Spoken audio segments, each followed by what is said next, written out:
नमस्कार, मी संकेत आणि आपण पाहत आहात मुंबई आउटलुक।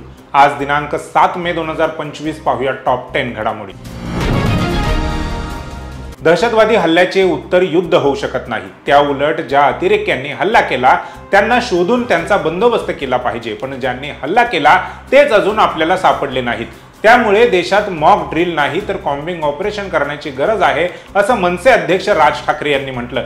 त्यामुळे ऑपरेशन सिंदूर कारवाईवर कौतुक तर नाहीच, मात्र राज ठाकरे यांनी सरकारला खडे बोल सुनावल्याचं बघायला मिळालं आहे।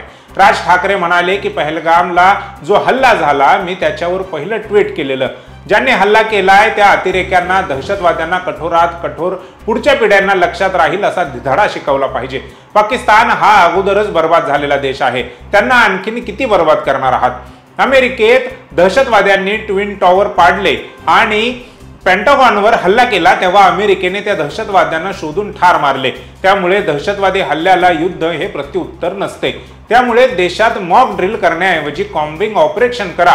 देशातील आपलेच प्रश्न संपत नाहीत, अशा परिस्थितीत युद्धाला सामोरे जाणे योग्य गोष्ट नाही। दिग्दर्शक नितेश तिवारी यांच्या रामायण या चित्रपटाची प्रेक्षकांमध्ये प्रचंड उत्सुकता आहे। यामध्ये अभिनेता रणबीर कपूर, साई पल्लवी आणि यश यांच्या मुख्य भूमिका असणार आहेत। रामायणावर आधारित या चित्रपटाचा पहिला रिव्ह्यू आता खुद्द राज्याचे मुख्यमंत्री देवेंद्र फडणवीस यांच्याकडून आला आहे। त्यांचा एक व्हिडिओ सध्या सोशल मीडियावर व्हायरल होत असून यामध्ये ते रामायण या चित्रपटाबद्दल बोलताना दिसून येत आहेत।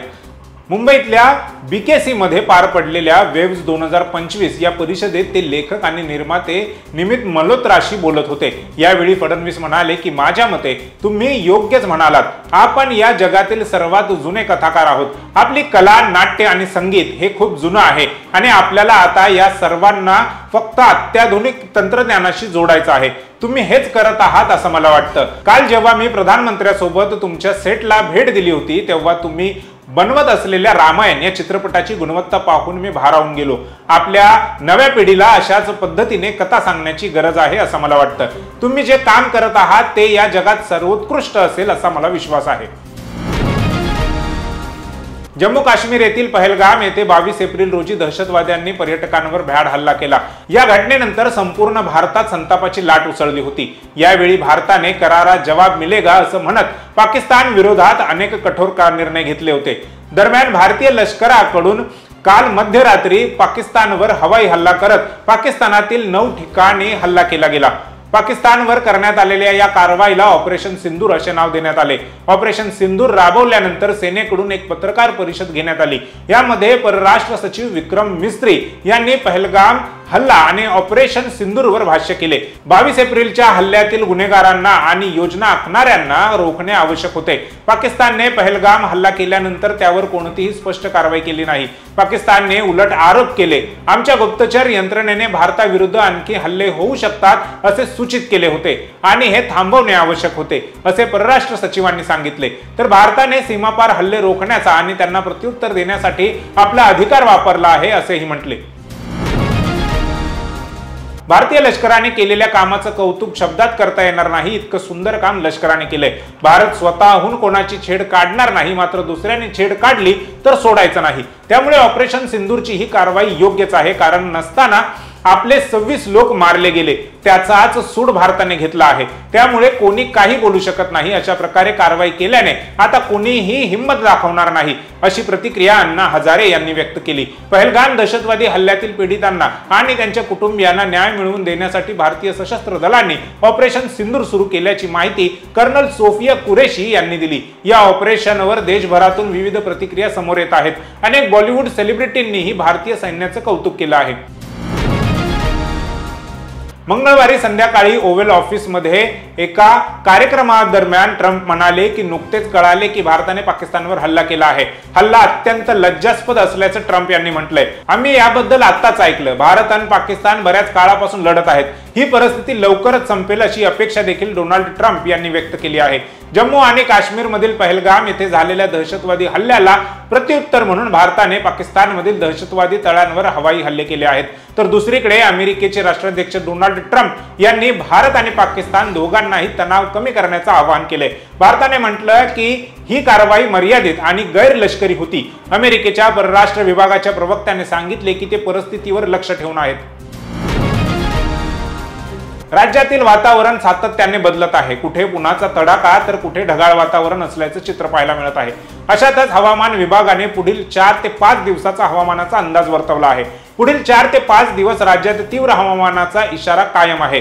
राज्यातील काही भागात मेघगर्जनेसह पाऊस आणि गारपीट होण्याची शक्यता आहे. दरम्यान या मुसळधार पावसाच्या पार्श्वभूमीवर नागरिकांनी योग्य ती काळजी घ्यावी असं आवाहन करण्यात आलं आहे. दरम्यान हवामान विभागाने दिलेल्या माहितीनुसार मध्य महाराष्ट्र आणि मराठवाड्याच्या काही भागात मेघगर्जनेसह पाऊस पडण्याचा इशारा देण्यात आला आहे. तसेच काही भागात गारपीट होण्याची शक्यता देखील वर्तवण्यात आली आहे. तर दुसरीकडे मुंबई, ठाणे, पालघर येथे मुसळधार पावसाची शक्यता देखील वर्तवण्यात आली आहे. जम्मू काश्मीरमधील पहलगाम मध्ये झालेल्या दहशतवादी हल्ल्यानंतर भारत आणि पाकिस्तानमध्ये तणावाची परिस्थिती निर्माण झाली आहे.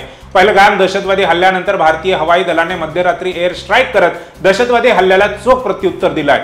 पाकिस्तान आणि पाक व्याप्त जम्मू काश्मीरच्या हद्दीत एअर स्ट्राईक करत 9 दहशतवादी तळ उद्ध्वस्त करण्यात आले आहेत. रजेवर असलेल्या सर्व जवानांना तात्काळ कर्तव्यावर हजर व्हावे लागणार आहे. या संदर्भातील निर्देश केंद्रीय गृहमंत्री अमित शहा यांनी दिले आहेत. या संदर्भातील वृत्त सूत्रांच्या हवाल्याने इंडियन एक्सप्रेसने दिले आहे. याबरोबरच केंद्रीय गृहमंत्री अमित शहा यांनी ऑपरेशन सिंदूर नंतर जम्मू काश्मीरचे उपराज्यपाल मनोज सिन्हा आणि मुख्यमंत्री ओमर अब्दुल्ला यांच्याशी देखील संपर्क साधत सीमावर्ती भागात राहणाऱ्या नागरिकांना सुरक्षित ठिकाणी हलवण्याच्या संदर्भातही महत्त्वाचे आदेश दिले आहेत.